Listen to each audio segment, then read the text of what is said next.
تصوف ان طریقوں کا نام ہے جن سے براہ راست معرفت ذات باری کے حصول کی کوشش کی جاتی ہے۔ مختلف صوفیہ نے مختلف رنگوں میں تجلی ذات کے مشاہدے کا ذکر کیا۔ معراج کا مذہبی اور علمی پہلو تو وہی ہے جسے مشاہدہ تجلی ذات یعنی ڈائریکٹ ویژن کہنا چاہیے، جو پیغمبر خدا صلی اللہ علیہ وآلہ وسلم کو نصیب۔ پروفیسر آسن کی تحقیق کے مطابق معراج کی روایت مغرب میں ہسپانوی علماء و صوفیہ اسلام کے ذریعے پہنچی۔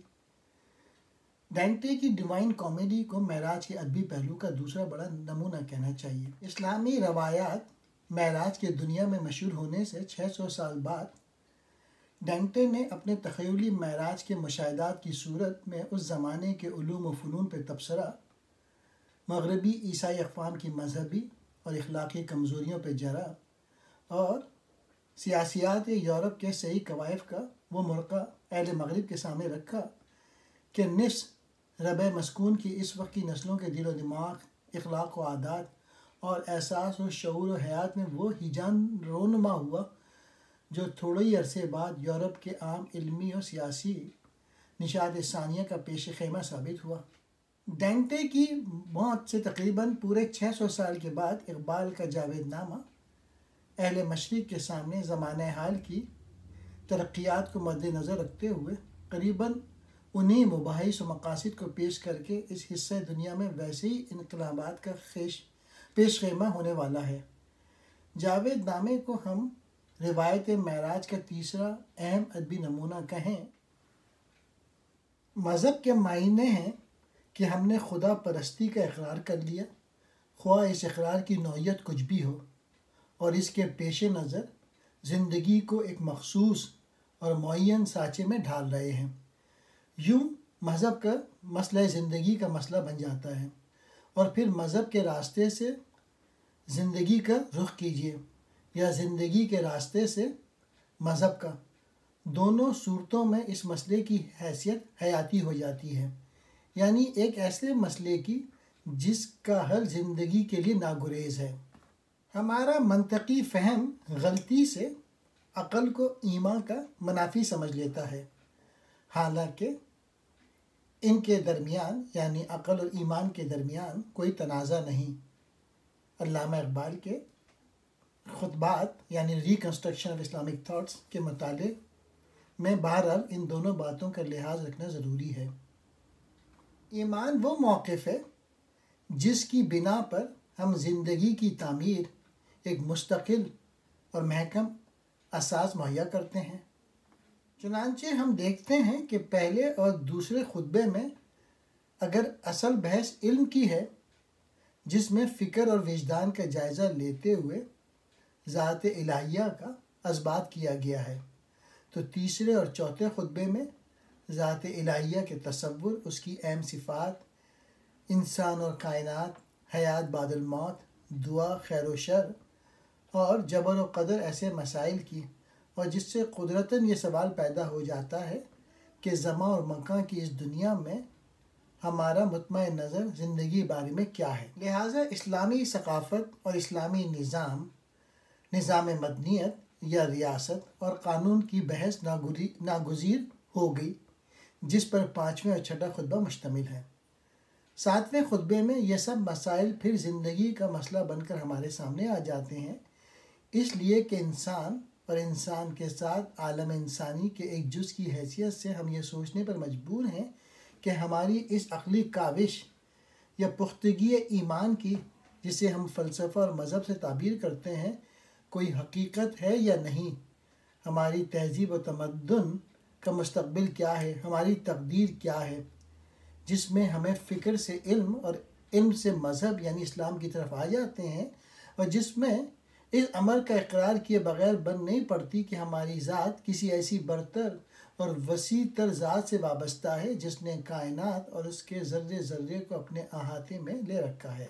مغرب اور مشرق کی تاریخ فکر بے شک اس قسم کے نظامات فلسفے سے خالی نہیں، جس میں انسان اور کائنات کے ساتھ ساتھ زندگی کی بھی ایک جگہ ہے، لیکن ان فلسفے کی روح چونکہ سر تسر خیالی اور زمان و مکان کی اس دنیا سے بیزار ہے، جس میں انسان اپنے عزائم اور مقاصد اور اپنی آرزوؤں اور قدروں کے لیے ایک سازگار ماحول کی تلاش کرتا ہے تاکہ وہ اپنی زندگی میں بااعتماد و وثوق قدم اٹھا سکے۔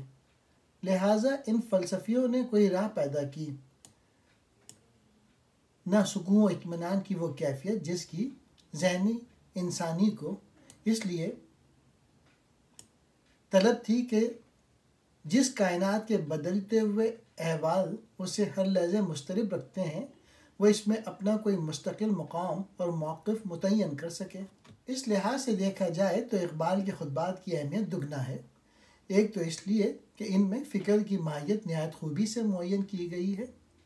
فکر لا حاصل نہیں، نہ اس کو کسی سہارے کی ضرورت ہے، وہ اپنی کار فرمائی میں آزاد ہے اور اس قابل کہ اس کی حرکت قائم رہے تو حقیقت متعلقہ تک جا پہنچے، یعنی اسے اپنے تصور میں لے آئے۔ دراصل ذہن انسانی کا رجحان یا تو اس طرف رہا ہے کہ عقل ہی سب کچھ ہے، یا اس طرف کہ عقل کچھ بھی نہیں، یا پھر ہم ایک عقل کے لیے کسی دوسری عقل کا سہارا تلاش کرتے ہیں، حالانکہ عقل ہر حالت میں عقل ہے، خواہ نظری ہو خواہ عملی ہو۔ اس سے تو عقل میں جزء اور کلی کا وہ امتیاز ہے جو با اعتبار اس کے وظیفے کے مولانا روم نے کیا تھا، کہیں زیادہ بہتر اور مبنی بر واقعہ ہے۔ بہرحال علامہ کے خطبات میں فکر اور عمل کا ربط جس خوبی سے قائم کیا گیا وہ جہان علم اور جہان فکر دونوں کی بہت بڑی خدمت ہے۔ اہل یورپ کی یہی کوشش کہ فکر یونان اور فکر حاضر کی برتری بطور ایک امر واقع تسلیم کر لی جائے۔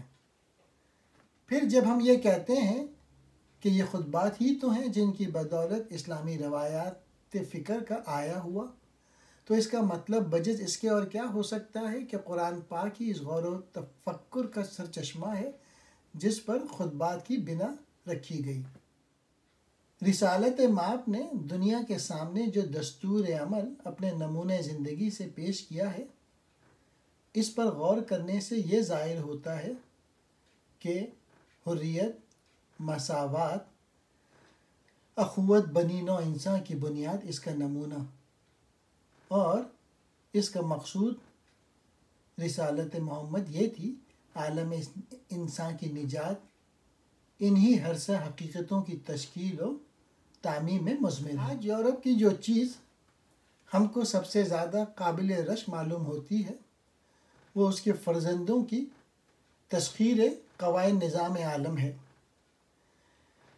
لیکن بہت کم لوگ ایسے ہیں جو اس حقیقت سے آشنا ہیں یا آشنا ہونا پسند کرتے ہیں کہ جو ترقیہ علم و عمل کی آج نظر آ رہی ہے ان کی آج سے بہت پہلے مسلمانوں نے یورپ میں ابتدا کی تھی۔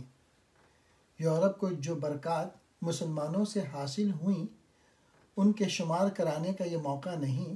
اس کا اعتراف خود اہل یورپ کر چکے ہیں کہ مسلمان اکثر اس حقیقت پر غور نہیں کرتے کہ وہ عام عالم اسلام پر اس وقت جو انعطاف رونما پاتے ہیں وہ اسلام کے اساسی تعلیمات کے سبب سے نہیں بلکہ اس کے باعث مسلمان خود ہیں۔ مسلمانوں سے پہلے یہ تعلیم کسی مذہب نے نہیں دی ہے کہ یہ سورج، چاند، ستارے، پہاڑ، دریا، آبشار پرستش کے لیے نہیں بلکہ انسان کے تابع کیے گئے ہیں اور وہ اس کے ذہن و فکر اور قوت عمل کی مختلف وسیع جولان گائے ہیں۔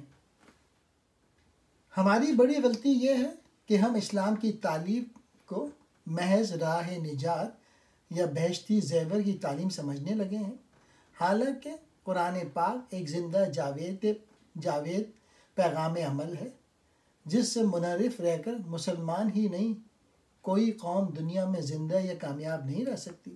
اقبال لکھتے ہیں، میں نے کبھی اپنے آپ کو شاعر نہ سمجھا، اس واسطے کوئی میرا رقیب نہیں اور نہ میں کسی کو اپنا رقیب تصور کرتا ہوں۔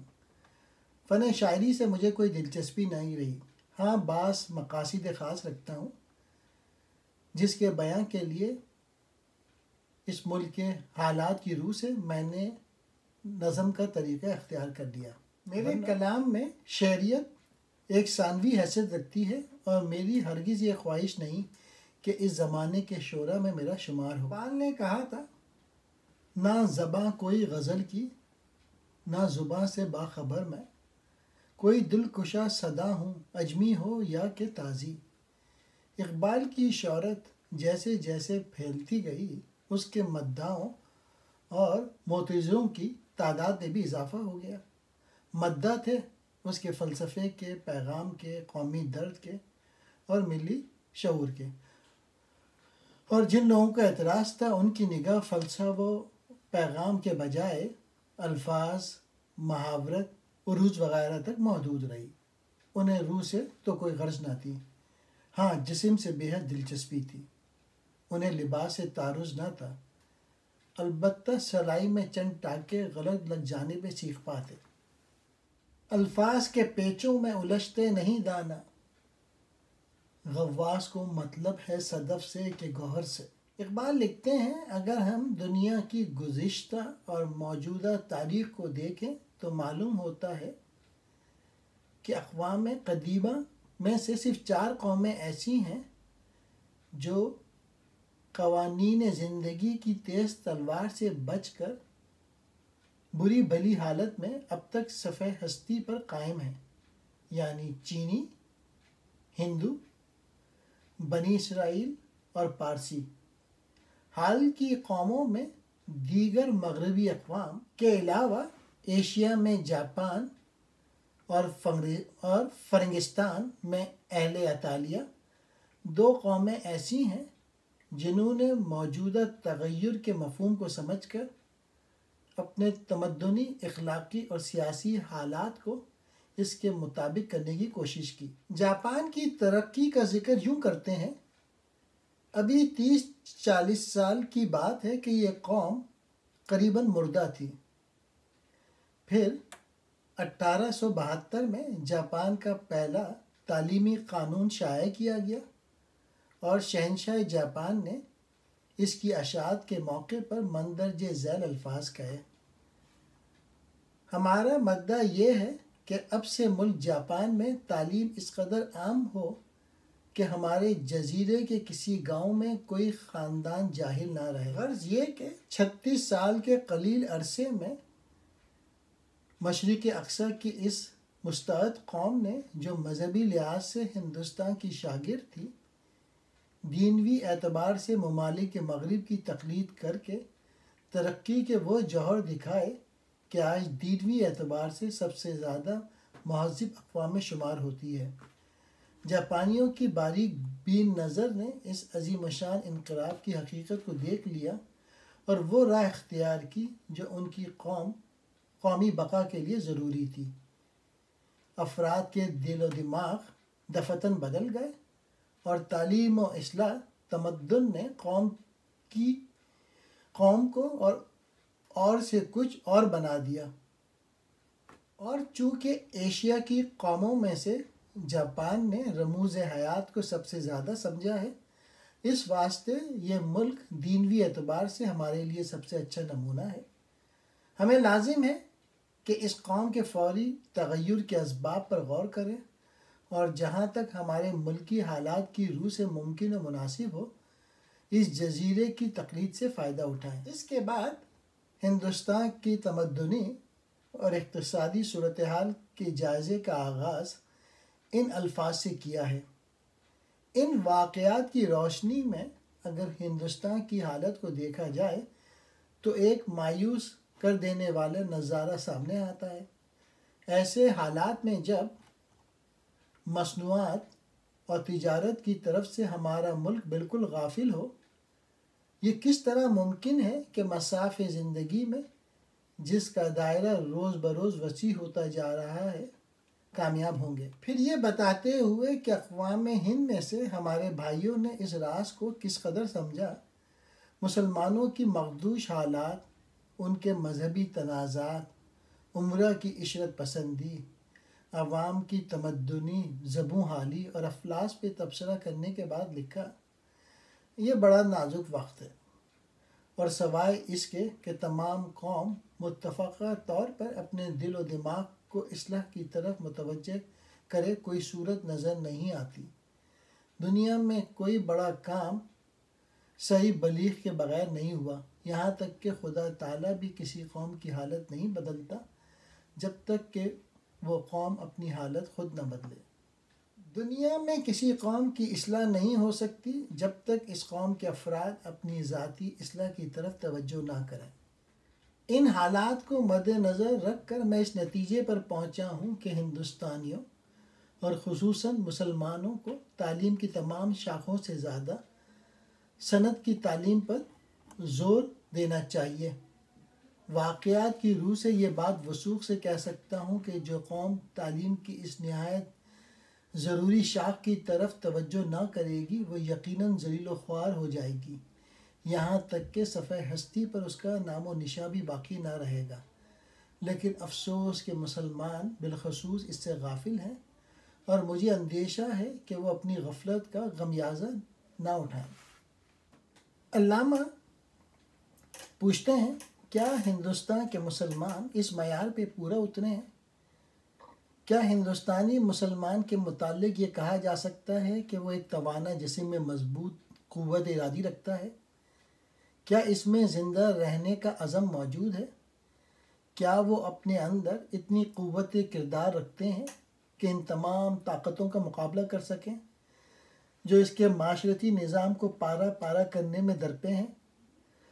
افسوس ہے کہ مجھے اپنے سوالات کا جواب نفی میں دینا پڑ رہا ہے۔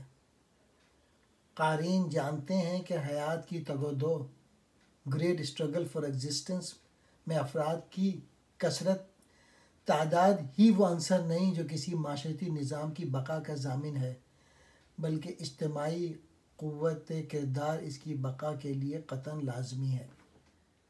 علامہ اقبال کردار کی اہمیت کے پیش نظر ہندوستانی مسلمانوں کی حالت کا جائزہ لیتے ہوئے کہتے ہیں، یہاں پہ ہندوستانی سے مراد پاکستانی، بنگلہ دیشی اور اس وقت انڈیا میں جو مسلمان ہیں، یہ سب کے متعلق کہہ رہے ہیں۔ کردار انسان کا بنیادی ہتھیار ہے۔ یہ ہتھیار نہ صرف ان کوششوں میں ان کا ساتھ دیتا ہے جو وہ فطری ماحول کے خلاف کرتا ہے، بلکہ اس مقابلے میں بھی اس کی مدد کرتا ہے جو اس کے عزیز مریضوں کے ساتھ صورت پذیر ہوتا ہے تاکہ وہ بھرپور، اچھی اور بہتر زندگی حاصل کر سکے۔ ہندوستانی مسلمانوں کی قوت زندگی درد انگیز طور پر کمزور ہو گئی ہے۔ مذہبی روح کے زوال نے، جس میں سیاسی قسم کے اور عوامل بھی شامل ہیں جن پر اس کو کوئی اختیار نہیں، اس کے اندر خود کو چھوٹا محسوس کرنے کی عادت اور دوسروں پر انحصار کرنے کا شعور پیدا کر دیا ہے۔ علاوہ ازیں اس میں روح کی سستی پیدا ہو گئی ہے جسے کمزور لوگ قناعت کے نام سے پکارتے ہیں اور جس کے پردے میں اپنی کمزوری کو چھپاتے ہیں۔ یہ 100 سال پہلے علامہ اقبال نے باتیں لکھی تھیں۔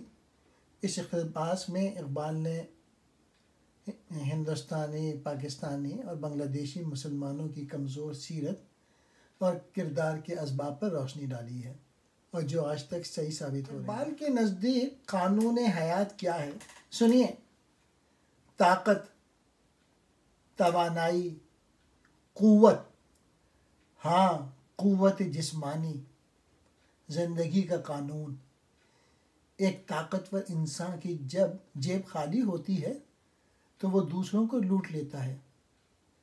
اس کے برعکس ایک کمزور انسان قسم پرسی کی موت مر جاتا ہے۔ یہ موت دنیا کے مسلسل رواں دواں جنگ و جدل کے دہشتناک منظر میں واقع ہوتی ہے۔ اقبال یوں انتباہ کرتے ہیں، مجھے ان مشکلات کا بخوبی احساس ہے جو ہمارے راستے میں موجود ہیں۔